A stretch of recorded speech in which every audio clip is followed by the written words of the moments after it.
চব্বিশের গণ অভ্যুত্থানকে চূড়ান্ত লড়াইয়ের মহড়া হিসেবে মন্তব্য করেছেন বিরোধী দলীয় নেতা ও জামায়াতের আমির ডাক্তার শফিকুর রহমান।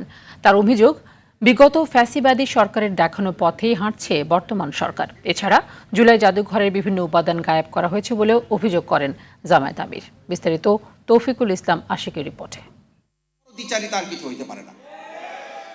রাজধানীর ডিপ্লোমা ইঞ্জিনিয়ার্স ইনস্টিটিউশন মিলনায়তনে সিরাতুন্নবী উপলক্ষে আয়োজিত সেমিনার ও পুরস্কার বিতরণী অনুষ্ঠানে প্রধান অতিথি ছিলেন জামায়াত ইসলামীর আমির ডাক্তার শফিকুর রহমান। রাসূল সাল্লাল্লাহু আলাইহি ওয়াসাল্লামের এই সংস্কারগুলো যদি আমরা জামায়াত আমির অভিযোগ করেন, বিশেষ একটি দেশকে তুষ্ট করতে জুলাই বিপ্লবের স্মৃতি বিজড়িত জাদুঘরের নানা উপাদান সরিয়ে ফেলা হয়েছে।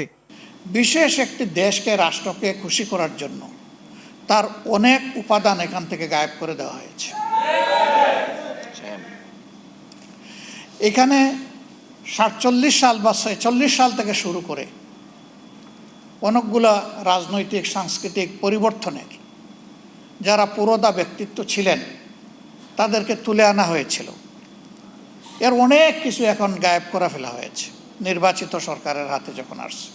ফ্যাসিবাদকে সংক্রামক ব্যাধি হিসেবে উল্লেখ করে ডাক্তার শফিক সরকারকে সতর্ক থাকার আহ্বান জানান। 15 বছরের ফ্যাসিবাদী সরকার যে রাস্তায় হেঁটেছে, বর্তমান সরকার সেই রাস্তা ধরেই হাঁটছে।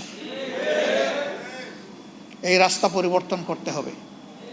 এই রাস্তা ফ্যাসিবাদের রাস্তা, এই রাস্তা আয়নাগরের রাস্তা, এই রাস্তা অসংখ্য মানুষকে বিনা বিচারে খুন করার রাস্তা, এই রাস্তা শাপলা চত্বরে আলিম উলামার উপর হায়নার মতো ঝাঁপিয়ে পড়ার রাস্তা।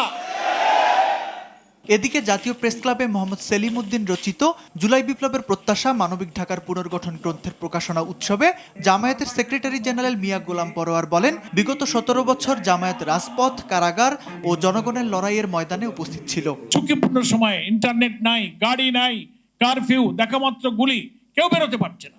সংবাদ সম্মেলন করে ঝুঁকিপূর্ণ সময়ে ঘোষণা দিলাম, ছাত্র জনতার এই আন্দোলনে আমাদের দেশবাসীকে ঝাঁপিয়ে পড়তে হবে। আমাদের বন্ধু সংগঠনের অনেক নেতারা ওই আন্দোলনের উত্তাল সময় তারা বলেছেন, এই আন্দোলনের সাথে আমরা নাই। Record is there. City corporation নির্বাচনে জনগণের নিরপেক্ষ রায় প্রতিফলিত হলে জামায়াতের প্রার্থী জয়ী হবেন বলেও মন্তব্য করেন মিয়া গোলাম পরোয়ার। জুলাই বিপ্লবের প্রত্যাশা তো দেশব্যাপী জনগণের কাছে সর্বজন বিদিত। তৌফিকুল ইসলাম আশিক, RTV, ঢাকা।